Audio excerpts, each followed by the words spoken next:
In this lesson, we will see how we can work around the sample media provided by Google AI Studio to scan and read it. So let us see. I clicked create prompt on AI Studio. Here I'll click the plus sign. The following is the sample media. I'll click and the sample videos as well as the media is visible. So what I'll do, I'll just click on the following and click add to prompt.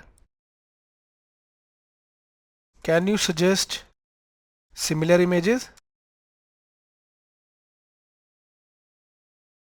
What is this image about? Click run.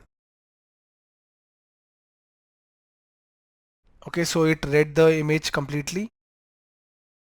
Astronaut in a space suit with the suggestions. Okay, so this is how we can work around the sample media. So guys, we saw how we can get the sample media, video or images provided by Google AI Studio itself. Thank you for watching the video.